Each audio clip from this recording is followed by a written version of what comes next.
This is Crumbs Goes 018. And, let's see. This is going to be my thoughts on My Hero Academia Season 2, Episode 14. Today, you're going to be getting a lot of these videos because I'm going to try and get as many of them done as I can, though I'm only going to be able to get up to Episode 22 of Season 2 because that's all I have edited. So, yeah, even if I was to spend all day editing the rest of the week, it'd be a while before I get caught up on the Season 3 episodes that I have done. So, yeah. Anyway, yeah, this episode essentially is everybody going out on their internships. We see a few of them going out on theirs. Like Uraraka going with Gunhead, and apparently the guy is a lot friendlier than she probably thought he was, considering he's a battle hero. And again, with a name like Gunhead, you'd are a little cautious with that sort of thing. Hang on. Sorry, I had to put that over there. Anyway, yeah, it showed her there. It showed Kendo and Momo with dang it, what was her name? I don't know anymore. The girl with the hair with the snakes on her head. Yeah, apparently she's also like an actress or something, as well as being a pro hero. Which makes sense, because it'd be good to have some for a backup plan, just in case, you know, something happens to your quirk. Or, you know, something happens to where you can't be a pro hero anymore. Like what happened to Ingenium. You know, because apparently he's paralyzed from the waist down, so he can no longer be a pro hero. So he needs a backup plan, and apparently Momo's pro hero actually does, because she does like acting and stuff on the side when she's not being a pro hero. So yeah, essentially that's what all the pro heroes need to have, is a backup plan just in case something happens to keep them from being, you know, a hero. Because eventually that's going to happen, especially as you get older. Let's see, who else did they show? They show Sue out on a boat, so she was able to get one that was in the, like, I guess the Navy. Or at very least the Coast Guard or something. Something on the ocean, because we see her on a boat. But actually we focus on... wait. Bakugo essentially picked the wrong agency. Yeah, he thought just because the person... just because Best Genius is the number 4 hero does not mean it's the best agency for him. Because, yeah. He ends up regretting it. Oh, God. Anyway, Kirishima and Tetsusetsu end up in the same internship, surprisingly enough. Because apparently the pro hero that was able... Pro hero was actually a... What was it? Dang it, what was his name? Four Kinds? I can't remember. If anybody knows... If I'm wrong, could you correct me, please? He was actually able to send in get two interns, just like the other pro hero, the woman with the snakes on her head, was able to as well. And he got those 2. Here's hoping that they do good in it. And let's see, who else did they end up showing? Oh! Apparently, contrary to what I thought he would do, Shoto ended up picking his father's agency. I guess he still has I can't talk. He has some form of respect for his father as a hero, but he does not respect him as his father.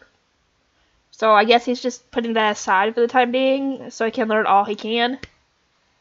But good on you, Shoto. Good on you.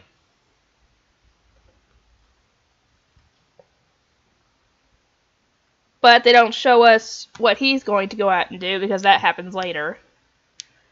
Anyway, yeah, they focus on Midoriya's internship. They only show us like little catches, snippets of what the others are up to. Not all of them, obviously, but some of them. Oh, Ida went to Hosu City.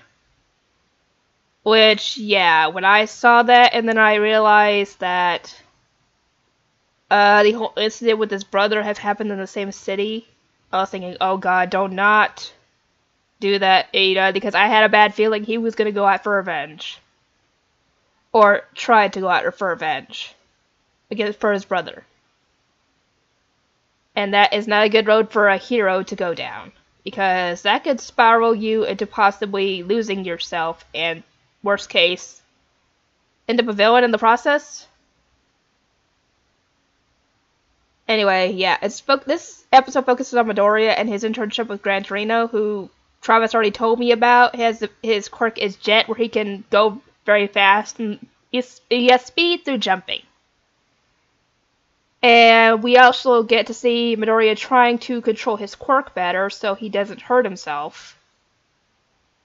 And actually, it's some very decent attempts. He's just obviously not good at using his quirk yet, even though he's had it for almost, I think, 3 months at this point, because I think by the time summer vacation gets there and the final exams happen in this season, it's about 3 months, so yeah, a little bit less than 3 months. So he has some... I don't think he really has any control over his quirk at this point in the show, but by the end of the episode, we actually see him possibly a actual possibility of him maybe having a little bit of control over his quirk, tiny bit, because obviously he can't go over like a certain percent, because if he goes 100% he breaks his bones. But if he kept it down real low, like I think All Might said at this point he'd probably be able to control like 5%. So yeah, if he stays at like 5%, he might have a chance of controlling it. Especially if he ends up using it how he does in the intro. And just so you guys know, I like the intros. Actually, I've seen all the intros so far in the English dub, and I like them all. Anyway, yeah, it shows him trying and failing to use his quirk to like jump up and from wall to wall, going up buildings. But yeah, it shows him trying to do that all night, essentially. And somehow, by looking at a fish-shaped pastry, he's able to figure out that instead of trying to use his quirk by calling it when he needs it, he needs to use it all the time. Right when he like enters combat or something. Like from the start of combat, he needs to turn it on right then and then use it the whole time. Yeah, it would work. In theory.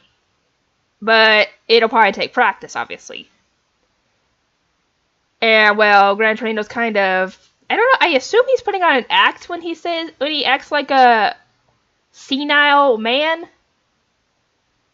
You know, the stereotype of when a man gets really old and they start forgetting things like that. I think it's an act. Because he switches from that to his actual, I think, personality. But, yeah.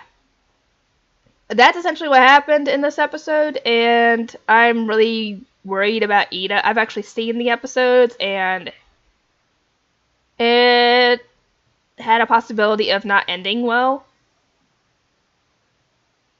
But we shall see.